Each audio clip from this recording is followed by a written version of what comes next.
भूगोल की ऑनलाइन कक्षाओं में आप सभी प्रतियोगी छात्राओं का हार्दिक स्वागत और अभिनंदन है।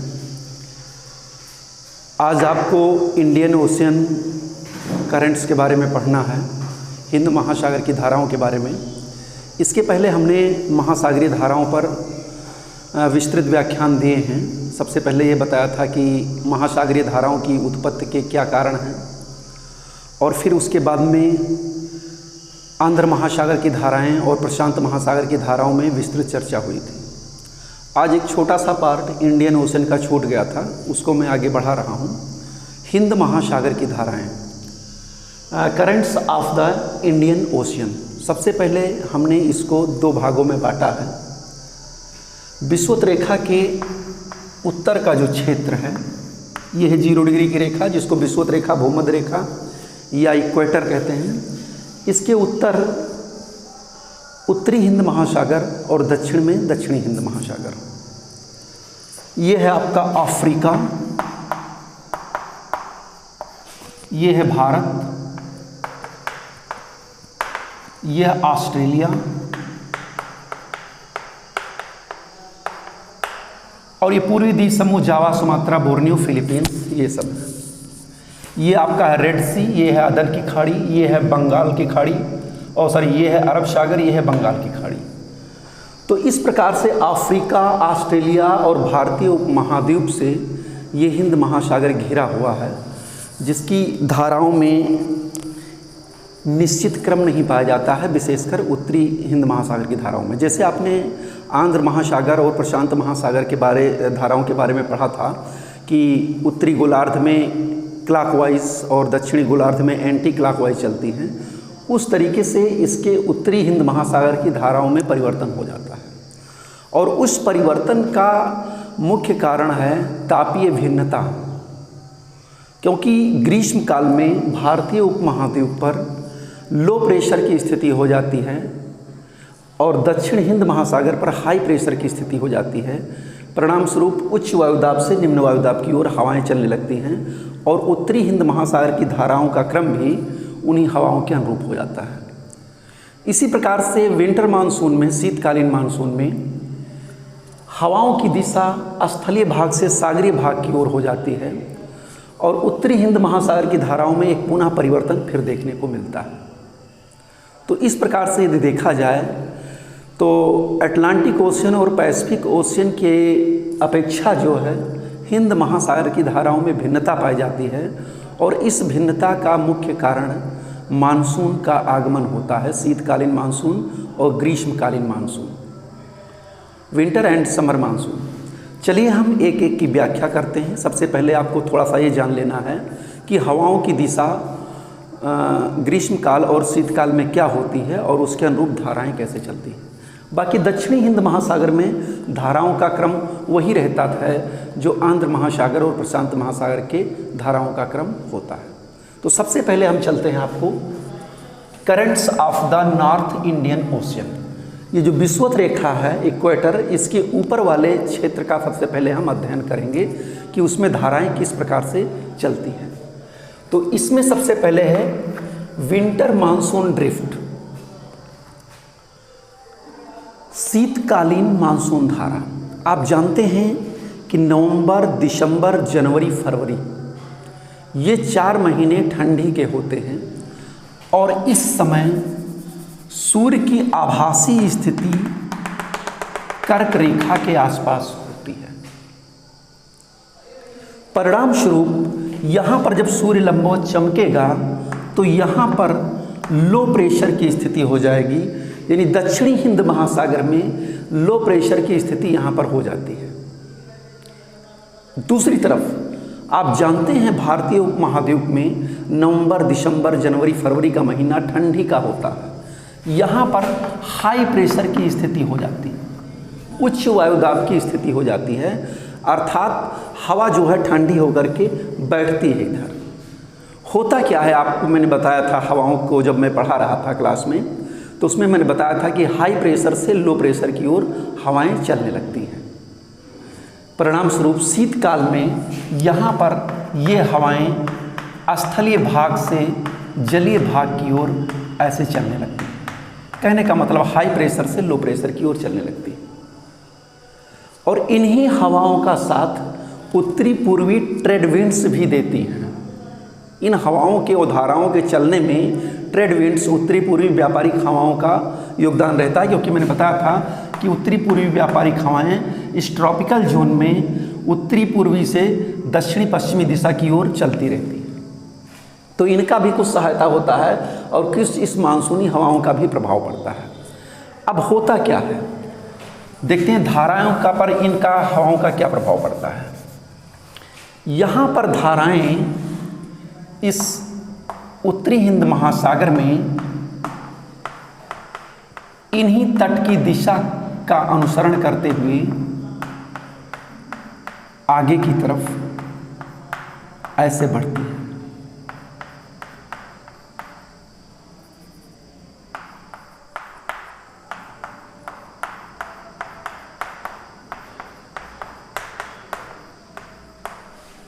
ये एंटी क्लॉकवाइज इनकी दिशा जो है शीतकाल में हो जाती है, क्योंकि इसका यही प्रभाव रहता है कि स्थल से जल की ओर हवाएं चलती हैं, जिस कारण से ये धाराएं भी अपने तटवर्ती क्षेत्र का अनुसरण करते हुए यहाँ सुमात्रा द्वीप समूह से लेकर के फिर यहाँ म्यांमार के पास में, फिर बे ऑफ बंगाल में, फिर दक्षिणी भारत से ऐसे श्रीलंका से होकर के अरब सागर में प्रवेश करती हैं और फिर यहाँ अदन की खाड़ी और अरेबियन सी, रेड सी से होते हुए यहाँ सोमालिया तट तक आकर के प्रवाहित होती है। फिर ये जो है ऐसे इक्वेटर धाराओं के रूप में, काउंटर करंट्स के रूप में ऐसे मुड़ जाती हैं।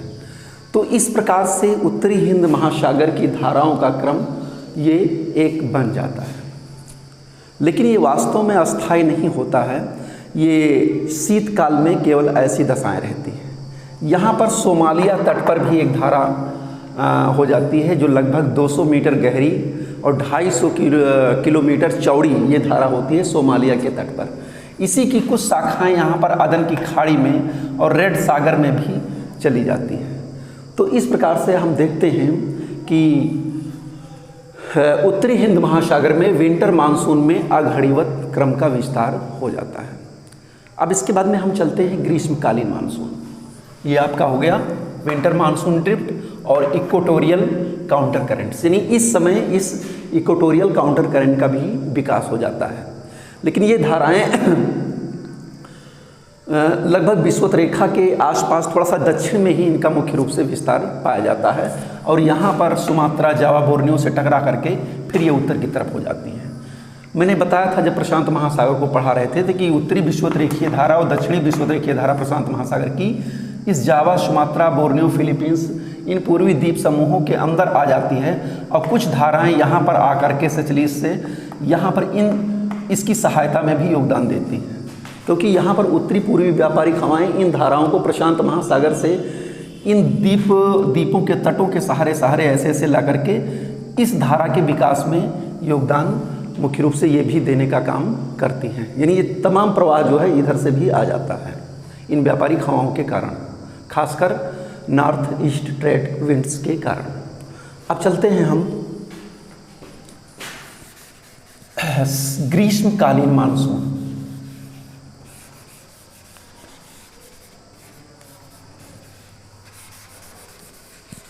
ग्रीष्मकालीन मानसून में यही स्थितियां थोड़ी सी उल्टी हो जाती हैं। आप जानते हैं कि अप्रैल, मई, जून, जुलाई ये महीना हमारे भारत में ग्रीष्म ऋतु का होता है और जब यहाँ पर गर्मी पड़ती है यानी सूर्य की स्थिति उत्तरायण होने लगती है और 21 जून को ये उत्तरी गोलार्ध पर लंबवत चमकता है यहाँ पर। अब जब यहाँ पर गर्मी ज़्यादा पड़ने लगेगी तो इस क्षेत्र में लो प्रेशर हो जाता है। दूसरी तरफ यहाँ जो लो प्रेशर था दक्षिणी हिंद महासागर में, वो हाई प्रेशर में तब्दील हो जाता है। अब आप जानते हैं इस हाई प्रेशर से लो प्रेशर की ओर हवाएं चलने लगेंगी, अर्थात इस जलीय भाग से स्थलीय भाग की ओर ये हवाएं चलने लगती हैं और वास्तव में यही भारतीय मानसूनी हवाएं भी होती हैं, जिसके कारण भारत में ग्रीष्म ऋतु में वर्षा होती है, खासकर जून, जुलाई, अगस्त, सितंबर महीने में। ये जून में दक्षिण में पहुंचती हैं, फिर जून के लास्ट वीक में यहाँ पर उत्तर भारत में फिर ऐसे हिमालय पर्वत के सहारे होते हुए भारत के पश्चिमी भाग की तरफ बढ़ती हैं वर्षा करते हुए। चूँकि ये स्थलीय भागों से ये हवाएं चलती हैं, इसलिए इनमें पर्याप्त ह्यूमिडिटी होती है और पर्याप्त ह्यूमिडिटी के कारण ये वर्षा भी प्रदान करती हैं स्थलीय भागों में। ग्रीष्मकालीन की वर्षा जो भारत में होती है इन्हीं मानसूनी हवाओं के द्वारा ही होती है। अब इन्हीं हवाओं का अनुसरण करते हुए उत्तरी हिंद महासागर की धाराओं का रुख परिवर्तित हो जाता है। जहां आपने अभी देखा कि उत्तरी हिंद महासागर की धाराएं एंटी क्लॉकवाइज चलती थी, वहां अब क्लॉकवाइज चलने लगती। अर्थात यहाँ पर सोमालिया के तट से ये धारा ऐसे अरेबियन तट से होता हुआ अदन की खाड़ी के पास से होता हुआ और ये अरब सागर में प्रवेश करता है और फिर दक्षिणी भारत से होता हुआ बंगाल की खाड़ी में और फिर यहाँ पर सुमात्रा द्वीप के पास में जंजीबार के पास में थोड़ा सा यहाँ पर आकर के अपना एक क्रम पूरा कर लेता है। यानी यहाँ पर क्लॉकवाइज क्रम का विकास हो जाता है, क्लॉकवाइज धाराओं का विकास हो जाता है। और ये धाराएं क्लॉकवाइज इसीलिए सिर्फ हैं क्योंकि जलीय भाग से स्थलीय भाग की ओर हवाएं चलने लगती हैं और उन्हीं का अनुसरण करते हुए ये ग्रीष्मकालीन मानसून धारा चलती है। इसको हम समर विंड ड्रिफ्ट कहते हैं या इसको साउथ वेस्ट मानसून ड्रिफ्ट भी कहा जाता है। ये इनका क्रम इस प्रकार से हो जाता है। अच्छा, अब इस परिस्थिति में होता क्या है कि यहाँ पर एक सोमालिया की धारा का विकास हो जाता है। ये आपका सोमालिया का तट है, ये अफ्रीका में यहाँ पर। और आपने सुना होगा सोमालिया के डाकुओं के बारे में, बहुत ही खतरनाक डाकू होते हैं। अगर इनके तट के पास में कोई जहाज़ वगैरह आता है तो उसका ये अपहरण कर लेते हैं, कैप्चर कर लेते हैं और तमाम लूटपाट भी कर लेते हैं। तो ये वही सोमालिया का तट है। यहाँ पर इस धारा की प्रबलता ज़्यादा हो जाती है। याद रखिएगा कि जो विंटर मानसून ड्रिफ्ट था उसकी अपेक्षा में जो समर मानसून ड्रिफ्ट होता है ये बहुत ही शक्तिशाली होता है। इसमें धारा की गहराई भी बढ़ जाती है, जो ड्रिफ्ट की गहराई है वो भी बढ़ जाती है, इसकी चौड़ाई भी बढ़ जाती है और बहुत ज़्यादा मात्रा में जल गतिशील होने लगता है। सोमालिया के पास में लगभग 250 किलोमीटर, 200 से 250 किलोमीटर इसकी चौड़ाई हो जाती है इस धारा की और गहराई लगभग 200 मीटर के आसपास हो जाती है और उतना जल जो है प्रवाहित होकर के तट के पास ले जाता है। यहाँ पर जाता है तो यहाँ रेड सागर में भी इसकी शाखाएं प्रवेश हो जाती हैं, जैसा मैंने मानसून में भी बताया था। और यहाँ पर अदन की खाड़ी में भी ये धाराओं की शाखाएं जो है प्रवाहित हो जाती हैं और उसके बाद में अरब सागर के तटवर्ती भारतीय उपमहाद्वीप के पश्चिमी भाग से ऐसे टकराती हुई तटों की दिशा के अनुरूप ये जो धाराएं अपना एक चक्र पूरा कर लेती हैं। तो ये था आपका साउथ वेस्ट मानसून या समर मानसून ड्रिफ्ट और इसी में हमने सोमालिया धारा के बारे में आपको मुख्य रूप से बता दिया। शीतकालीन ग्रीष्मकालीन मानसून धारा में जो ये काउंटर करंट्स होता है इसका लोप हो जाता है, ये काउंटर करंट्स नहीं दिखाई देती है। और जो दक्षिण की धाराएं होती हैं वो लगभग 2 डिग्री से 8 या 10 डिग्री दक्षिणी अक्षांश के बीच में प्रवाहित होती हैं। दक्षिणी हिंद महासागर की धाराएं थोड़ा सा दक्षिण की तरफ खिसक जाती हैं। अब हम मुख्य रूप से चलते हैं दक्षिणी हिंद महासागर की धाराओं के रूप में। आपने अभी देखा जो मैंने बताया है कि उत्तरी हिंद महासागर की धाराओं में क्रमिक परिवर्तन होता है। शीतकाल में स्थलीय भाग से सागरीय भाग की ओर हवाएं चलती हैं और धाराओं की दिशा एंटी क्लॉक हो जाती थी। ग्रीष्मकाल में उत्तरी भारत में लो प्रेशर होने के कारण हवाएं जो है जलीय भाग से स्थलीय भाग की ओर चलती थीं और धाराओं की दिशा क्लॉकवाइज हो जाती थी। और ये ग्रीष्मकालीन मानसून धारा जो होती है ये प्रबल होती है, इस चीज़ को मैंने बताया। अब हम मुख्य रूप से चलते हैं दक्षिणी हिंद महासागर की धाराएं। दक्षिणी हिंद महासागर की धाराओं में वही क्रम रहता है जो क्रम दक्षिणी प्रशांत महासागर और दक्षिणी आंध्र महासागर का रहता है, वही क्रम इसमें भी देखने को मिलता है। यहाँ पर एक मेडागास्कर द्वीप है। Currents of the south Indian ocean, ये सेकंड पार्ट हम चल रहे हैं। ये आपका फर्स्ट पार्ट था जिसमें परिवर्तन होता था, सेकंड पार्ट इसमें परिवर्तन नहीं होगा। सबसे पहले साउथ इक्वेटोरियल करंट्स, दक्षिणी विषुवत रेखीय धारा। हमने बताया था आपको विषुवत रेखा से उत्तर में यदि कोई धारा प्रवाहित हो रही है विषुवत रेखा से के समानांतर, तो उसको हम उत्तरी विषुवत रेखीय धारा कहते हैं। और विषुवत रेखा के दक्षिण में कोई धारा प्रवाहित हो रही है तो उसको हम दक्षिणी विषुवत रेखीय धारा कहते हैं। दक्षिणी विषुवत रेखीय धारा का जन्म विषुवत रेखा के दक्षिण लगभग 2 डिग्री से 8 डिग्री दक्षिणी अक्षांशों के बीच में होता है।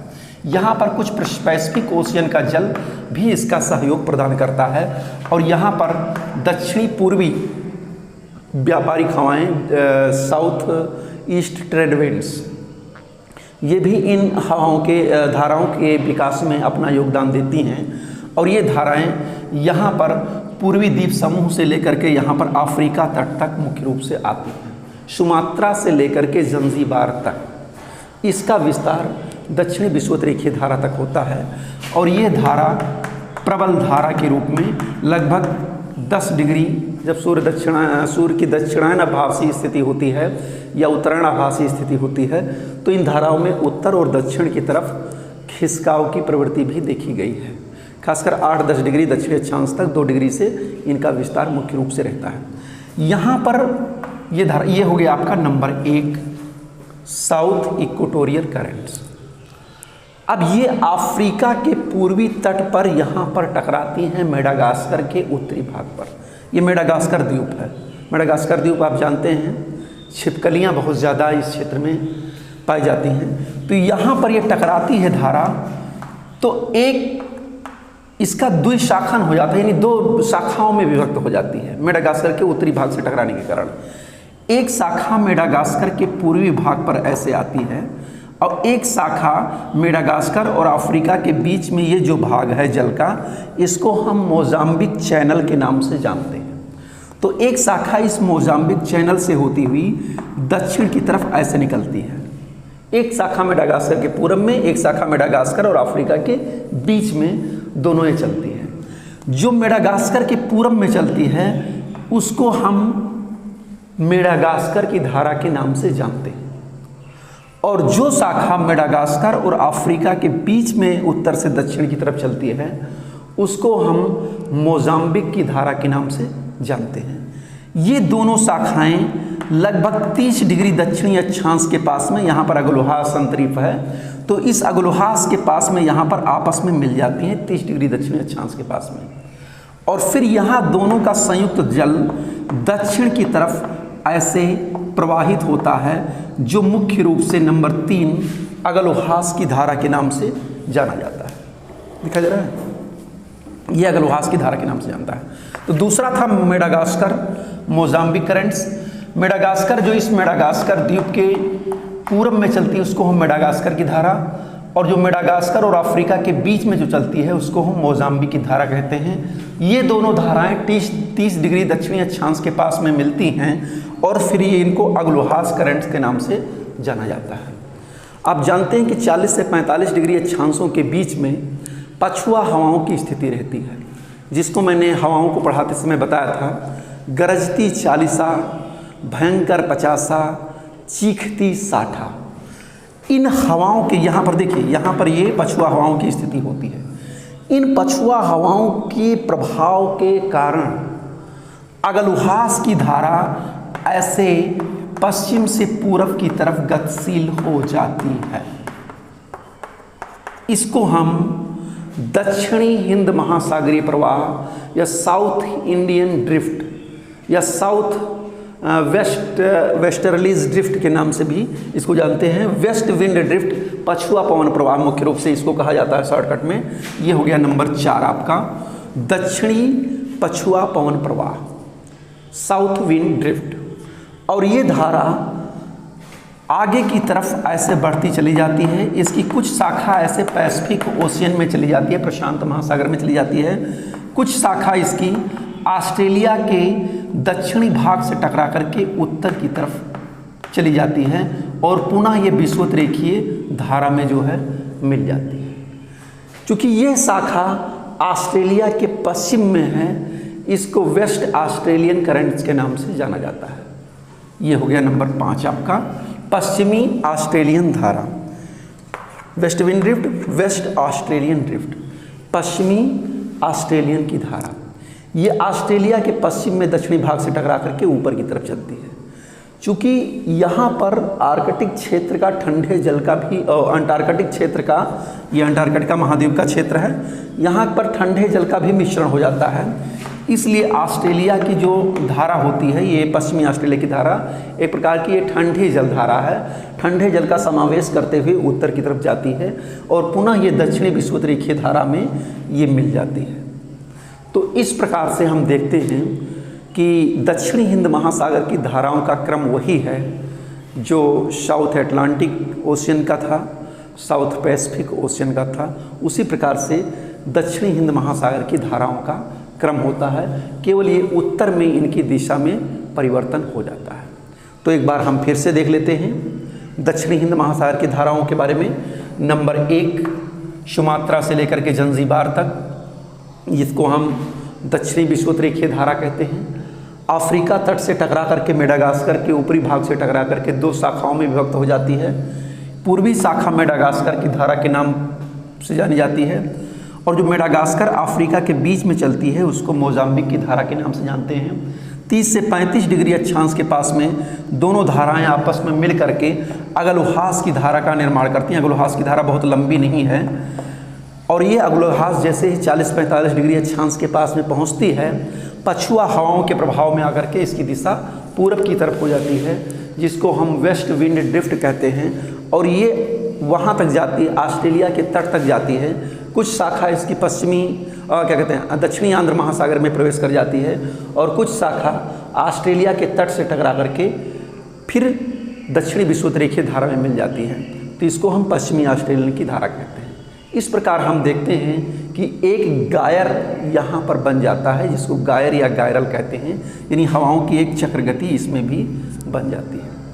और उसके पहले हमने बता दिया था आपको कि उत्तरी हिंद महासागर की धाराओं में मानसूनी हवाओं के कारण परिवर्तन पाया जाता है। शीतकाल में स्थलीय भाग से जलीय भाग की हवाओं के चलने के कारण एंटी क्लॉकवाइज करंट्स का डेवलपमेंट होता है, ड्रिफ्ट का डेवलपमेंट होता है। और ग्रीष्म काल में क्लॉकवाइज घड़ीवत क्रम का विस्तार होता है। तो इस प्रकार से आपने पढ़ा हिंद महासागर की धाराएं। अब परीक्षाओं में कभी कभी ये पूछ लिया जाता है या साक्षात्कार इंटरव्यू वगैरह में कि इन धाराओं का प्रभाव क्या है तटवर्ती क्षेत्रों की जलवायु पर, समुद्री सागरीय जीव जंतुओं पर क्या क्या इसका प्रभाव पड़ता है। तो इसको मैंने एटलांटिक ओशन पढ़ाते समय कुछ चीज़ें बता दी थी, फिर भी कुछ बता दे रहा हूँ। धाराओं का प्रभाव कई चीज़ों पर पड़ता है। एक तो उसमें रहने वाले जीव जंतु और वनस्पतियों पर पड़ता है। धाराएं मुख्य रूप से इन जीव जंतु और वनस्पतियों के लिए भोजन प्रदान करने का प्रमुख स्रोत होती हैं। कुछ सागरीय भाग से भी धाराएं वर्टिकल करंट्स का डेवलपमेंट होता है, यानी नितल से ऊपर की तरफ धाराएं चलती हैं तो तलहटी के तमाम पोषक तत्व ऊपर की तरफ ले आती हैं। कुछ धाराएं जो जहाँ पर नदियाँ समुद्र में प्रवाहित होती हैं उस स्थान से तमाम प्रकार के पदार्थों को, मिनरल, कैल्शियम, पोटेशियम, इनको दूसरों क्षेत्रों में पहुँचा देती हैं, जिससे वहाँ पर जीव जंतुओं को आवश्यक पोषक तत्वों की आपूर्ति होती रहती है और वहाँ पर जीव जंतु विकसित होते रहते हैं। जिससे मैंने बताया था गल्फ स्ट्रीम के बारे में। गल्फ स्ट्रीम जब मैक्सिको की खाड़ी से निकलती है तो वहाँ पर तमाम प्रकार के गर्म जल के, मुख्य रूप से लवणता और गर्म जल लेकर के पश्चिमी यूरोपियन तट तक चली जाती है। और आप जान रहे हैं ग्रांड बैंक और जॉर्ज बैंक जो उत्तरी अटलांटिक महासागर के प्रमुख मछली के क्षेत्र हैं, वो गल्फ स्ट्रीम के प्रभाव में आकर के वहाँ पर प्लैंकटन की प्रचुरता भी ज़्यादा होती है और वहाँ पर वनस्पतियाँ, प्लैंकटन विकसित होते हैं और वो मछलियों की धरपकड़ भी होती है। मैंने ये भी बताया था कि गल्फ स्ट्रीम का प्रभाव पश्चिमी यूरोपियन तट पर शीतकाल में भरपूर पड़ता है। अगर गल्फ स्ट्रीम की धारा नहीं बहती तो शायद पश्चिमी यूरोपियन के सभी बंदरगाह शीत ऋतु में बर्फ़ से जम जाते। लेकिन वो गल्फ स्ट्रीम का प्रभाव है कि जो 5 डिग्री से कम टेम्परेचर नहीं होने देता है और यूरोप के सारे बंदरगाह पूरे वर्ष भर खुले रहते हैं। मैंने एक बंदरगाह मरमांस की स्थिति को भी समझाया था कि वो शीतकाल में भी खुला रहता है। उसका प्रमुख कारण गल्फ स्ट्रीम को माना जाता है, इसलिए गल्फ स्ट्रीम को यूरोप का गर्म कंबल कहते हैं। तो इस प्रकार से तटवर्ती क्षेत्रों की जलवायु पर, व्यापार पर, उद्योग धंधों पर और महासागर में रहने वाले जीव जंतुओं और वनस्पतियों पर इन धाराओं का प्रभाव पड़ता है। सबसे प्रमुख चीज़ ये है कि इन धाराओं का प्रभाव महासागरीय तापक्रम को संतुलन करने में मुख्य रूप से होता है। इन महासागरीय धाराओं का प्रभाव महासागरीय जल के तापक्रम को भी नियंत्रित करता है। गर्म जलधाराएं विषुवत रेखीय क्षेत्रों से उत्तरी ध्रुवीय क्षेत्र दक्षिणी ध्रुवीय क्षेत्रों की ओर जाती हैं तो वहाँ का टेम्परेचर बढ़ा देती हैं। इसी प्रकार से उत्तरी ध्रुवीय क्षेत्र दक्षिणी ध्रुवीय क्षेत्र की जो धाराएं होती हैं वो ठंडे जल को लेकर के इक्वेटर के पास में आती हैं और वहाँ के तापक्रम को थोड़ा सा कम कर देती हैं। तो तटवर्ती क्षेत्र की जलवायु पर और महासागरीय जल के तापक्रम में संतुलन को स्थापित करने का काम भी महासागरीय धाराएं करती हैं। आपने ट्रेड विंड्स के बारे में पढ़ा था, तो इन धाराओं की दिशा के आधार पर प्राचीन काल में जलयान भी चलाए जाते थे, यानी व्यापार में भी ये धाराएं हमें सहयोग प्रदान करती थी। ओके, तो इस प्रकार से ये लेक्चर आपका कंप्लीट होता है महासागरीय धाराओं के बारे में। आपने पढ़ लिया अटलांटिक ओशन की धाराओं की उत्पत्ति के क्या कारण हैं, आंध्र महासागर की धाराएं, प्रशांत महासागर की धाराएं और हिंद महासागर की धाराएं। अगला जो चैप्टर है मुख्य रूप से इसी क्लास से संबंधित वो है कोरल रीफ। महासागर में कुछ जीव जंतु पाए जाते हैं, उनमें एक प्रवाल भित्त होती है, तो उसी के बारे में मुझे पढ़ाना है। ये नेक्स्ट चैप्टर है।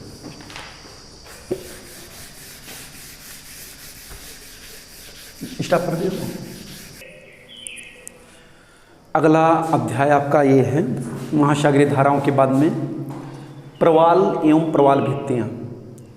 चूँकि जो आपका सिलेबस दिया गया है उसमें ओशनोग्राफी में मैंने 5 चैप्टर को सेलेक्ट किया है, तो उसमें इस चैप्टर को भी मुख्य रूप से सेलेक्ट किया गया है, प्रवाल एवं प्रवाल भित्तियों को। इसके बारे में आपको पढ़ना है और फिर अगर समय रहा तो थोड़ा सा महासागरीय परिमंडल जो जोन निर्धारित किए गए हैं प्रत्येक देश से की सीमा से बाहर की तरफ, उसको भी थोड़ा सा पढ़ा देंगे। सबसे पहले हम देखते हैं कोरल एंड कोरल रीफ्स, प्रवाल एवं प्रवाल भित्तियाँ। हमने कुछ चीज़ों के बारे में बताया था कि महासागरों में बहुत से जीव जंतु और वनस्पतियाँ रहती हैं, जू प्लैंक्टन एंड फाइटोप्लैंक्टन, और यह विविधता स्थलीय भाग से कहीं ज़्यादा पाई जाती है।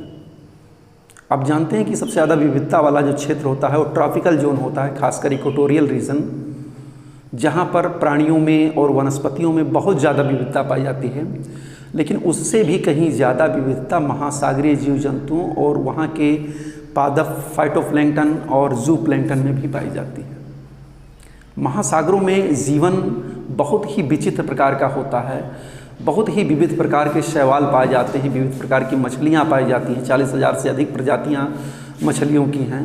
शैवाल की 10 लाख प्रजातियाँ पाई जाती, इसकी जो है प्रवाल की 10 लाख प्रजातियाँ रहती हैं, यानी एक ही जीव की हजारों की संख्या में प्रजातियाँ और उपप्रजातियाँ पाई जाती हैं। तो चलते हैं हम एक प्रजाति के बारे में पढ़ते हैं महासागरों में, जिसको हम कहते हैं कोरल एंड कोरल रीफ्स, प्रवाल एवं प्रवाल भित्तियाँ। ये मुख्य चैप्टर है। कोरल महासागरों में एक विशेष प्रकार का जीव होता है जो मुख्य रूप से कैल्शियम कार्बोनेट का उपभोग करता है और अपने चारों तरफ चूने की खोल बनाता है। और ये जीव जब मर जाता है तो उसी का खोल जो कवच होता है चूने की, वो महासागर की तलहटी पर धीरे धीरे जमा होने लगती है। ये जीव एक ही स्थान पर असंख्य संख्या में होते हैं, बहुत ज़्यादा संख्या में होते हैं, और झुंड के रूप में इनका विकास होता है। तो ये कैल्शियम कार्बोनेट का उपभोग करते हैं, अपने चारों तरफ चूने की खोल बनाते हैं, और जब इसके अंदर का जीव, कोरल को मूंगा या कोरल पॉलिप भी कहा जाता है, मूंगा या कोरल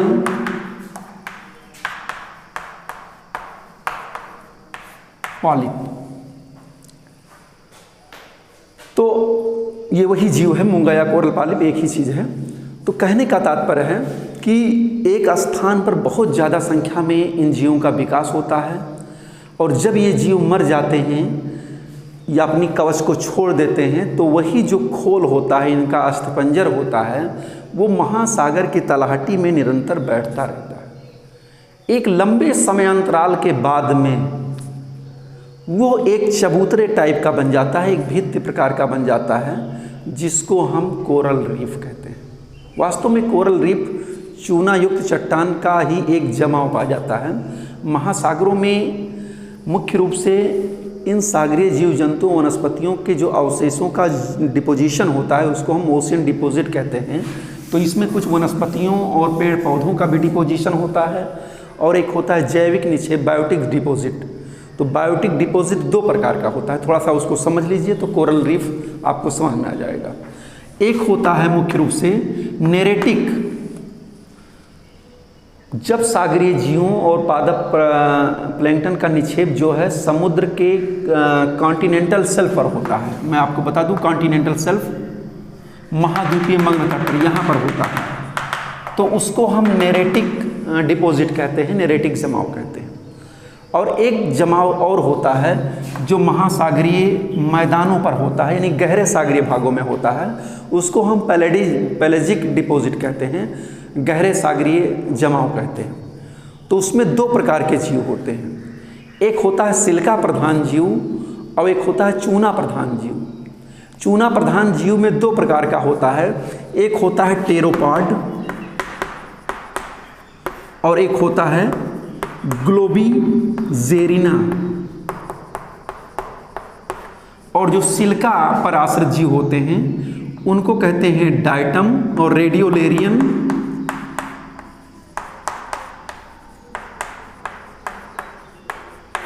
और डाइटम। ये चूना प्रधान जीव हैं और ये सिलिका प्रधान जीव हैं। इनका जमाव जो है महासागरों के गहरे भागों में पाया जाता है।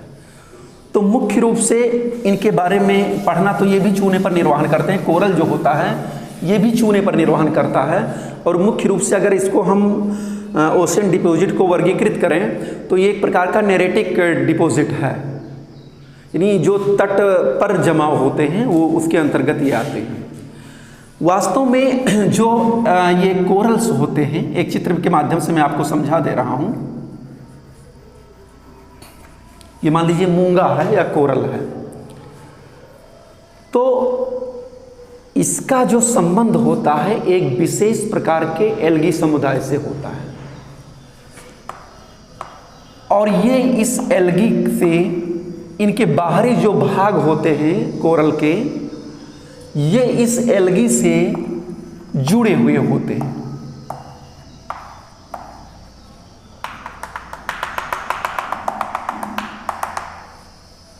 इस एल्गी का नाम है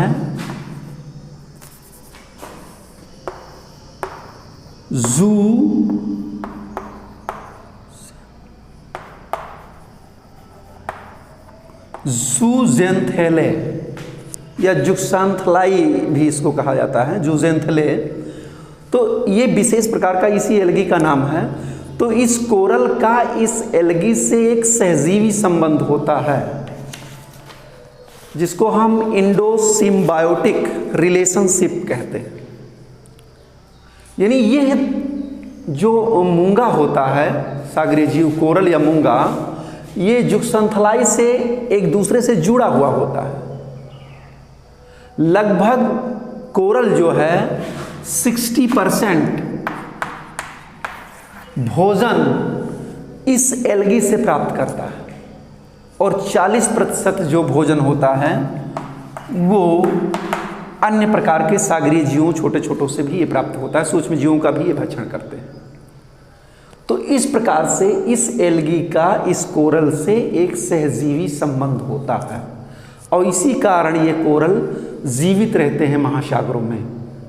और जब इनका संबंध एक दूसरे से टूटता है, वास्तव में होता क्या है कि कोरल मुख्य रूप से जो ट्रॉपिकल जोन के ओशियन हैं या सी हैं, उसी में ये मुख्य रूप से पाए जाते हैं। अभी हम बताते रहे हैं आपको, प्रवाल के विकास की दशाओं में हम बताएंगे, वहीं पर ये कोरल पाए जाते हैं। और इस कारण से प्रकाश संश्लेषण की क्रिया होती है, और ये एल्गी हरे रंग के, मतलब ये हरित रूप में मुख्य रूप से होते हैं, और इनमें आपस में भोजन का आदान प्रदान होता है। ये 60% भोजन जो है कोरल इससे प्राप्त करते हैं, और कुछ भोजन जो है ये एल्गी इन कोरल से भी प्राप्त करते हैं। इस प्रकार से दोनों का एक अटूट संबंध होता है।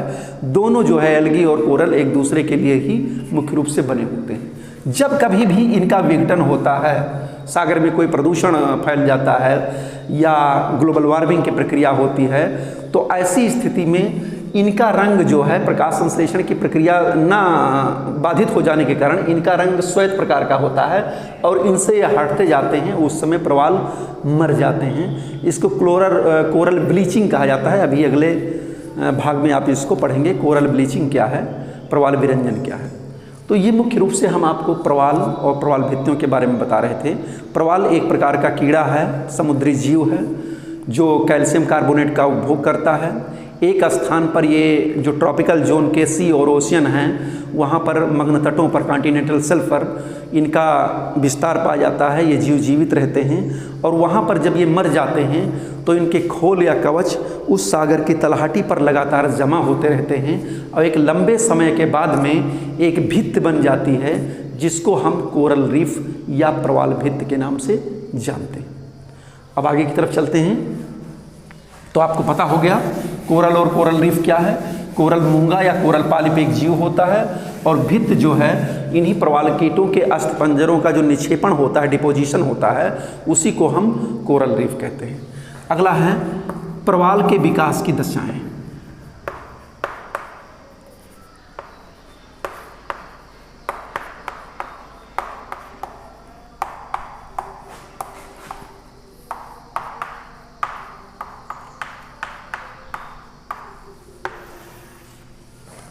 यानी प्रवाल कीटों का विकास कहाँ पर होता है, तो मैं बता दूं, सबसे पहली विशेषता ये है प्रवाल कीटों के विकास के लिए कि उष्णकटिबंधीय महासागर होना चाहिए।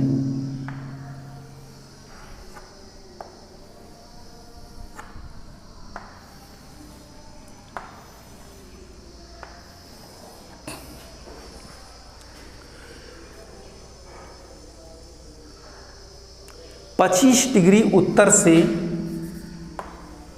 25 डिग्री दक्षिण, इन्हीं के बीच में जो ओशियंस और सी होते हैं, महासागर और सागर, उन्हीं के तटवर्ती क्षेत्रों पर ही प्रवाल कीटों का विकास हो सकता है। यानी महासागरों के जो उष्णकटिबंधीय क्षेत्र या ट्रॉपिकल जोन हैं, वहीं पर इन प्रवाल कीटों का विकास मुख्य रूप से होगा, क्योंकि वहाँ पर जल का टेम्परेचर लगभग 21 डिग्री सेंटीग्रेड से 22 डिग्री सेंटीग्रेड के आसपास होना चाहिए। यानी प्रवाल कीट के विकास के लिए 20 से 21 डिग्री सेंटीग्रेड टेम्परेचर का होना आवश्यक है। अगर इससे कम होता है, यानी अगर 20 से 19 है तब भी जीवित रहेंगे, 21 से 22-23 है तब भी जीवित रहेंगे, लेकिन यदि टेम्परेचर बढ़ गया 27-28 हो गया या टेम्परेचर घट करके 15-14 आ गया, तो वहाँ पर ये कीट मरने लगेंगे, इनका विकास नहीं हो सकता है। तो मुख्य रूप से ये उष्णकटिबंधीय महासागरों में 25 डिग्री उत्तर से 25 डिग्री दक्षिणी अक्षांशों के बीच में किसी तट या मग्न तट के सहारे या द्वीप के सहारे इन कीटों का विकास, इन प्रवाल कीटों का विकास जो है मुख्य रूप से होता है और इनके लिए टेम्परेचर 21 से 22 डिग्री सेंटीग्रेड होना चाहिए। दूसरा, आप बिंदुवार चाहें तो नोट भी कर सकते हैं। दूसरा है कि गहराई कितनी होनी चाहिए।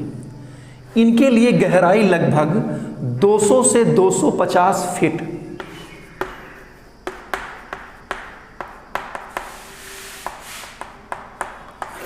इसके बीच में होनी चाहिए।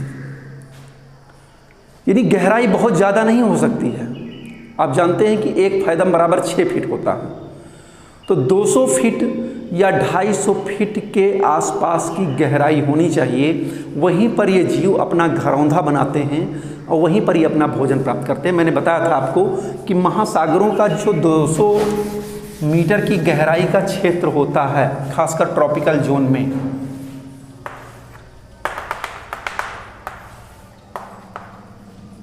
इसको हम फोटिक जोन कहते हैं, प्रकाशीय क्षेत्र कहते हैं। और मैंने ये भी बताया था कि सबसे ज़्यादा बायोडायवर्सिटी इसी फोटिक जोन में मिलती है, प्रकाशीय क्षेत्र में मिलती है। इसी कारण से प्रवाल कीट भी जो है इन्हीं क्षेत्रों में अपना विकास करते हैं। तो ये 200 से 250 फीट गहराई होनी चाहिए। उसी स्तर पर ये अपना घरौंधा बनाना शुरू करते हैं और वहीं पर इन जीवों का विकास मुख्य रूप से होता है। अगला है नंबर 3, अवसाद मुक्त जल होना चाहिए।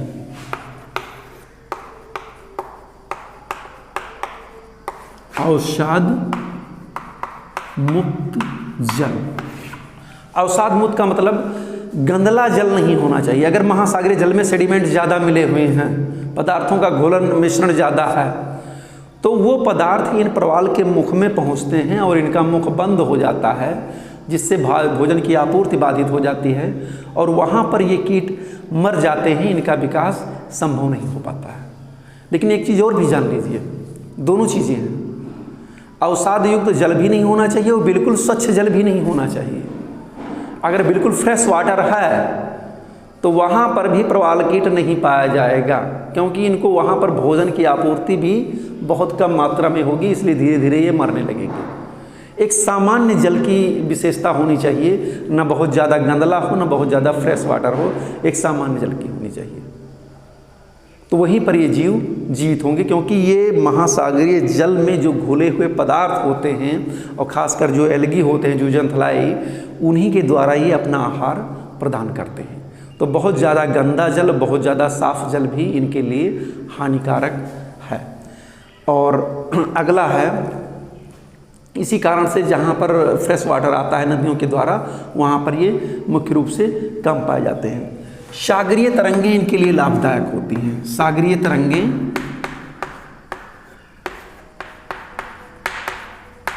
एवं धाराएं,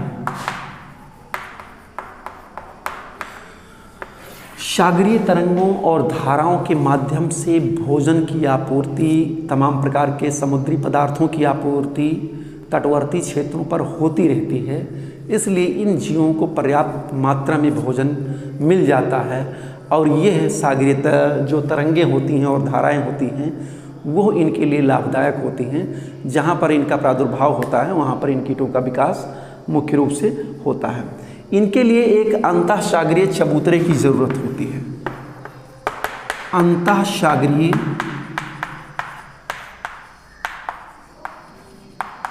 चबूतरा, अंतःसागरीय चबूतरा का मतलब है कि एक प्लेटफार्म, एक सपाट स्थल, महासागरीय कॉन्टिनेंटल शेल्फ पर अगर कोई सपाट भाग है 200-250 फीट पर, तो वहाँ पर ये कीट आसानी के साथ अपना घरौंधा बना लेते हैं। इनको विशेष प्रकार के स्थलीय विकास की, नितलीय विकास की ज़रूरत नहीं पड़ती है।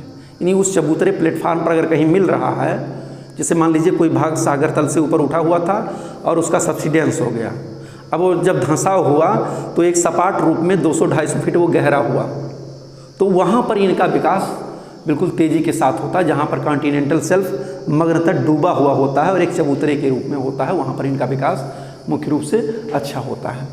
अब एक चीज़ और चलते हैं, ग्लोबल वार्मिंग, अर्बनाइजेशन, इंडस्ट्रियलाइजेशन, औद्योगिकरण, नगरीकरण और ग्लोबल वार्मिंग यानी भूमंडलीय तापन।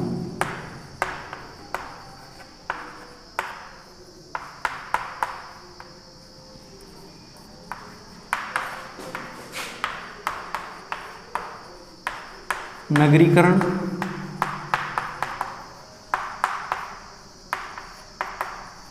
औद्योगिकरण।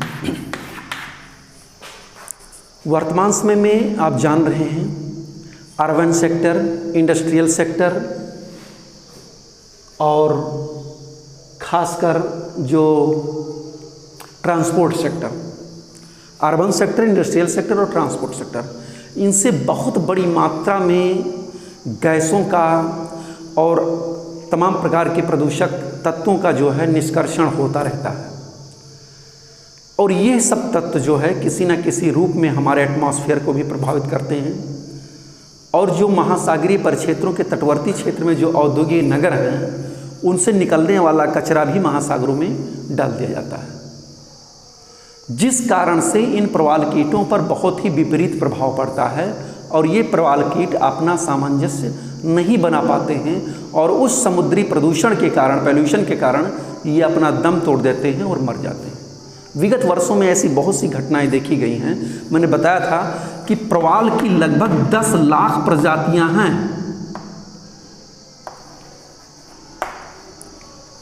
10 लाख प्रजातियां प्रवाल कीटों की पाई जाती हैं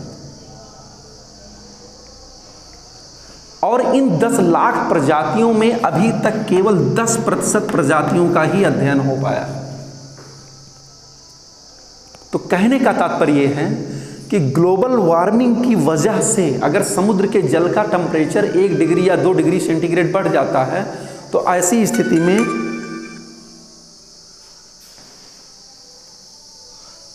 स्थिति में यहाँ का तापक्रम प्रभावित होगा, तापक्रम बढ़ेगा और ऐसी स्थिति में जो है प्रवाल कीट मरने लगेंगे। दूसरा कारण ये भी है ग्लोबल कूलिंग। अगर टेम्परेचर बढ़ता है महासागरीय जल का या ग्लोबल पूरे पृथ्वी का टेम्परेचर बढ़ता है तो जो ग्लेशियर क्षेत्र हैं वो भी पिघलने लगते हैं और उनसे ठंडे जल की आपूर्ति होती है और ज़्यादा ठंडा जल रहेगा तब भी ये प्रवाल कीट मर जाएंगे। तो ग्लोबल कूलिंग और ग्लोबल वार्मिंग दोनों ही प्रवाल कीटों के विकास के लिए हानिकारक होते हैं। अगर दोनों में से कोई एक प्रक्रिया घटित हो रही है तो वहाँ पर प्रवाल कीट अपना सामंजस्य नहीं बैठा पाएंगे और ऐसे में वो मर जाएंगे। 1997-98 इस वर्ष समुद्र के टेम्परेचर में वृद्धि हो गई थी, खासकर एल नीनो इफेक्ट था। बहुत से विद्वान मानते हैं एल नीनो की धारा के आगमन के कारण, खासकर मैप तो है नहीं तो मैप में अपनी में दिखा देता, जावा, सुमात्रा, बोर्नियो, फिलीपींस, इंडोनेशिया और भारतीय उपमहाद्वीप के तमाम क्षेत्रों में भीषण गर्मी पड़ी। टेम्परेचर समुद्र का बढ़ गया लगभग 2 डिग्री सेंटीग्रेड और 50% प्रवाल जो है नष्ट हो गए। अभी कुछ आंकड़ा मैं लिखा दूंगा आपको कि कुछ लोगों का मानना है कि 70% प्रवाल उस वर्ष जो है, कुछ विद्वानों का मानना है, समुद्र वैज्ञानिकों का, कि 70% प्रवाल जो है उस वर्ष 1997-98 में लक्षद्वीप, अरब सागर, बंगाल की खाड़ी और इधर प्रशांत महासागर के आसपास तटवर्ती क्षेत्रों में नष्ट हो गए थे। इस भूमंडलीय टेम्परेचर के बढ़ने की वजह से समुद्र का जलस्तर में टेम्परेचर 1.5 से 2 डिग्री सेंटीग्रेड बढ़ गया था। तो ये ग्लोबल वार्मिंग और अर्बनाइजेशन, इंडस्ट्रियलाइजेशन, ये सब प्रक्रियाएं जो हैं, जो मानव विकास की प्रक्रियाएं हैं, ये सब कहीं ना कहीं प्रवाल कीटों के लिए हानिकारक साबित हो रही हैं। अब जैसे मान लीजिए कोई समुद्र का तटवर्ती क्षेत्र है या कोई औद्योगिक सेक्टर, औद्योगिक प्लांट की वहाँ पर स्थापना हुई है, तमाम औद्योगिक नगर समुद्र के किनारों ही बसे हुए हैं, नदियों के किनारे ही बसे हुए हैं, तो वहाँ से जो कचरा निकलता है समुद्र का द्रव के रूप में, वो सब जाकर के महासागरों में जमा हो जाता है। तो उस कारण से, चूँकि आप जानते हैं कि इन प्रवाल कीटों का विकास तटवर्ती क्षेत्रों पर ही होता है, इसलिए वो जो प्रदूषण समुद्र के जल में मिलता है तो वहाँ पर यह उन प्रवाल कीटों के विकास के लिए हानिकारक हो जाता है और वो मर जाते हैं।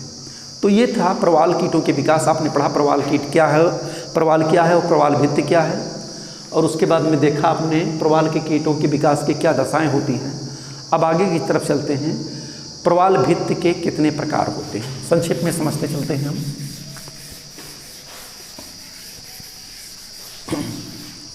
प्रवाल भित्ति के प्रकार।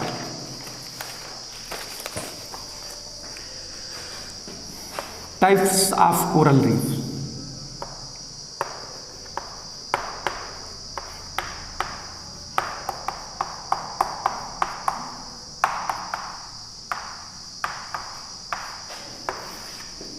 नंबर 1,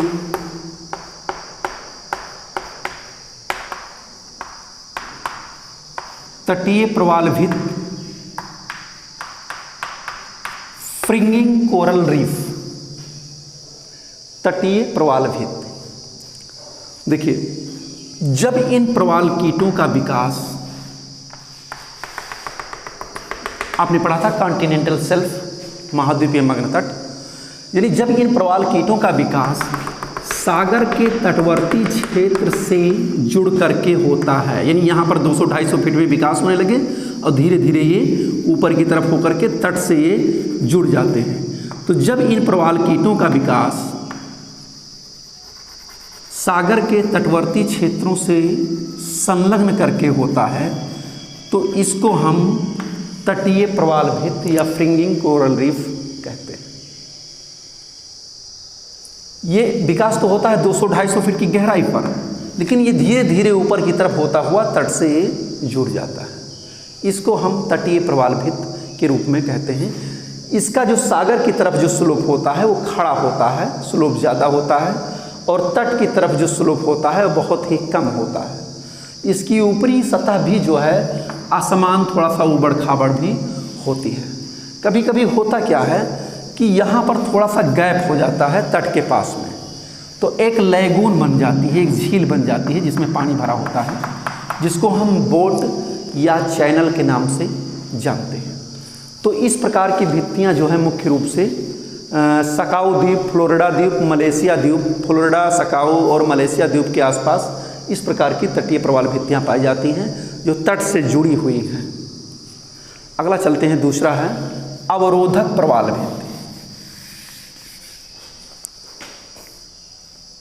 बैरियर रीफ, इसको हम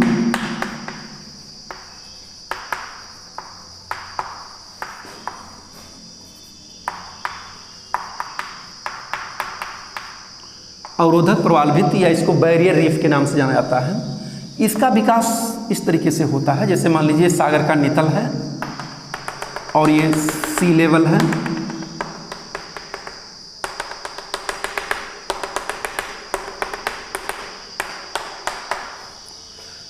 तट से थोड़ा सा दूर लेकिन तट के समानांतर जब किसी भित्ति का विकास होता है तो उसको हम बैरियर रीफ कहते हैं। ये 200-250 फीट के बीच में यहाँ पर इनका डेवलपमेंट होने लगेगा और धीरे धीरे तक इनका विकास होता हुआ कुछ तट की तरफ बढ़ेगा, लेकिन सागर की तरफ इनका विकास ज़्यादा होने लगता है, क्योंकि महासागरीय धाराएं और समुद्री तरंगें इनके लिए आहार प्रदान करती हैं। वो आहार इनको अगले भाग पर ही प्राप्त होता है। धीरे धीरे ये भित्तियाँ सागर की ओर ऐसे बढ़ जाती हैं। इसको हम कहते हैं बैरियर रीफ या अवरोधक प्रवाल भित्ति। आपने नाम सुना होगा, ऑस्ट्रेलिया के पूर्वी तट पर विश्व की सबसे बड़ी महान अवरोधक प्रवाल भित्ति यानी ग्रेट बैरियर रीफ पाई जाती है। ये आपका ऑस्ट्रेलिया है,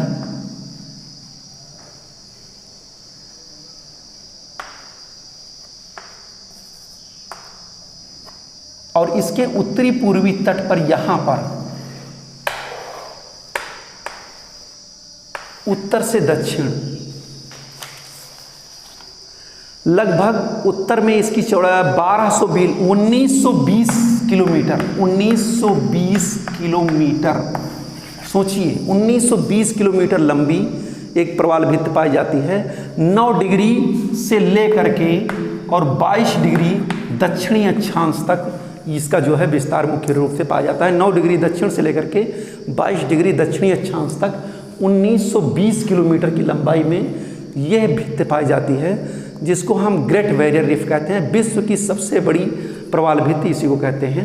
उत्तर में इसकी चौड़ाई हो जाती है उत्तर में चौड़ा ज़्यादा है, उत्तर में इसकी चौड़ाई ग्रेट बैरियर रीफ की ज़्यादा है, लगभग 128 किलोमीटर के आसपास, और दक्षिण में इसकी चौड़ाई 11 किलोमीटर, दक्षिण में सकरा हो जाता है, दक्षिण में 11 किलोमीटर और उत्तर में 128 किलोमीटर इसकी चौड़ाई है। 9 डिग्री से लेकर के 20 डिग्री दक्षिण अक्षांशों के बीच में ऑस्ट्रेलिया के पूर्वी भाग पर ये जो है बैरियर रीफ पाई जाती है। तट से कुछ दूर लेकिन उसके समानांतर जो भित्ति पाई जाती है उसी को हम ग्रेट बैरियर रीफ कहते हैं या महान अवरोधक, इसको अवरोधक प्रवाल भित्ति के नाम से जाना जाता है। अब इसके बाद में एक तीसरा प्रकार है जिसको हम एटाल बोलते हैं।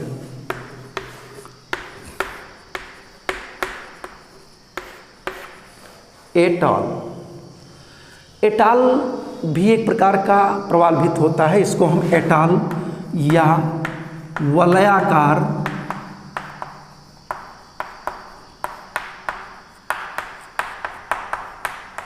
प्रवाल भित्ति कहते हैं। देखिए इसका निर्माण कैसे होता है। एटाल का निर्माण किसी द्वीप, जैसे मान लीजिए समुद्र में कोई द्वीप है,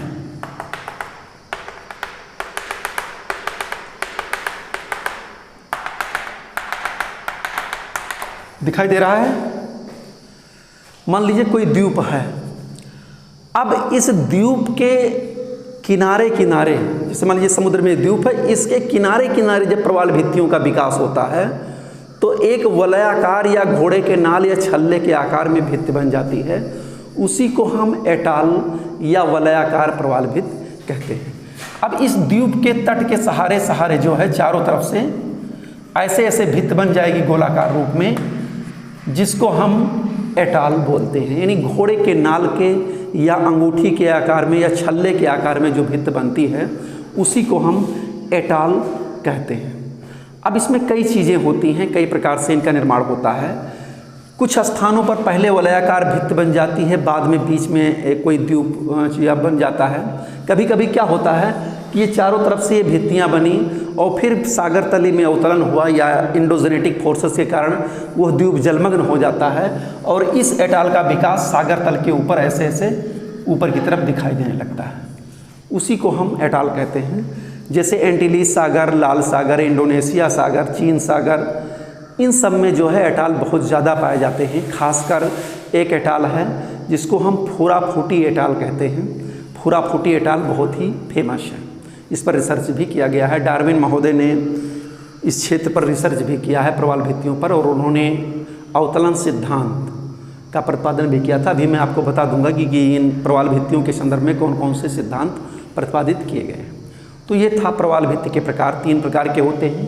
तटीय प्रवाल भित्त, जब तट से संलग्न होकर के किसी भित्त प्रवाल कीटों का विकास होता है और उनके अस्थिपंजर निक्षेपित होते हैं तो उसको हम तटीय प्रवाल भित्ति कहते हैं। दूसरा अवरोधक प्रवाल भित्ति, जब तट से कुछ दूर और उसके समानांतर भित्तियों का विकास होता है तो उसको हम अवरोधक प्रवाल भित्ति कहते हैं। अवरोधक प्रवाल भित्ति में भी बीच में बोट या चैनल बन जाता है, स्पेस रहता है, जगह रहता है। और तीसरा होता है वलयाकार या एटाल प्रवाल भित्ति, घोड़े के नाल के आकार में या मुद्रिका के आकार में या गोलाकार आकार में जब भित्तियों का विकास होता है तो उसको हम वलयाकार प्रवाल भित्ति के नाम से जानते हैं। एक चीज़ और आपको पढ़ना है, प्रवाल विरंजन और प्रवाल भित्ति के उत्पत्ति से संबंधित सिद्धांत। तो प्रवाल विरंजन क्या होता है इसको मैं समझा दे रहा हूँ, और इससे संबंधित कुछ विद्वानों ने जो सिद्धांत दिए हैं उनको भी मैं बता दे रहा हूँ।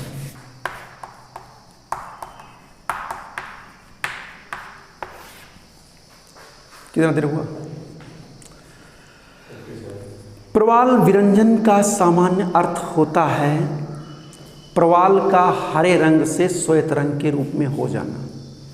हमने बताया था कि इससे जो एल्गी जुड़ा होता है, सहजीवी संबंध होता है, जब समुद्री प्रदूषण के कारण या ग्लोबल वार्मिंग के कारण इसका आपस में विघटन होने लगता है, यानी प्रकाश संश्लेषण की प्रक्रिया जब बाधित होने लगती है तो ये प्रवाल जो एल्गी जो होता है, जो जूजेंथलाई, ये जो है हरे रंग से श्वेत रंग में तब्दील होने लगता है। तो इस शैवाल का हरे रंग से श्वेत रंग में जब तब्दील होते हैं, प्रकाश संश्लेषण की प्रक्रिया बाधित होती है, तो इनसे जो है ये सहजीवी संबंध जो होता है ये अलग होने लगता है, ये एक दूसरे से हटने लगते हैं, दूर जाने लगते हैं और ये श्वेत रंग के होने लगते हैं। और जब इनका संबंध हटेगा तो जो 60% भोजन ये एल्गी इन प्रवाल कीटों को प्रोवाइड कराते थे वो प्रोवाइड होना बंद हो जाएगा और ये कीट जो है मरने लगेंगे, अपनी खोल को छोड़ने लगेंगे। तो इसी को हम प्रवाल विरंजन कहते हैं। प्रवाल विरंजन का सामान्य अर्थ होता है प्रवाल कीटों का शैवाल का श्वेत रंग होने से प्रकाश संश्लेषण की प्रक्रिया का बाधित होने के कारण प्रवाल कीटों का मर जाना ही प्रवाल विरंजन कहलाता है। ओके, प्रवाल जो शैवाल होते हैं उनका श्वेत रंग का हो जाना मुख्य रूप से प्रकाश संश्लेषण प्रक्रिया बाधित होने के कारण, उसी को हम प्रवाल विरंजन कहते हैं। और ये प्रवाल विरंजन होता क्या है, हमने बताया था अभी कि ग्लोबल वार्मिंग के चलते, प्रवाल के विकास की दशाओं में बताया था हमने कि ग्लोबल वार्मिंग के चलते जो है नगरीकरण के चलते, औद्योगिकरण के चलते महासागरों में जो प्रदूषण बढ़ रहा है या समुद्र के जलस्तर का तापमान बढ़ रहा है, उस कारण से ये प्रवाल कीट प्रकाश संश्लेषण की प्रक्रिया बाधित हो रही है और ये प्रवाल कीट मर रहे हैं। मैंने बताया था 1997-98 में एल नीनो की घटना घटित हुई थी, जिस कारण से समुद्र का जो टेम्परेचर था वो 2 डिग्री बढ़ा और प्रवाल कीट मरने लगे। बहुत बड़ी संख्या में प्रवाल जो है मर गए थे, लगभग 70% से अधिक प्रवाल नष्ट हो गए थे। इन प्रवाल कीटों का जो अध्ययन है वो मुख्य रूप से एक विद्वान हैं, उन्होंने किया था, जिनका नाम अल्फ्रेड मेयर है।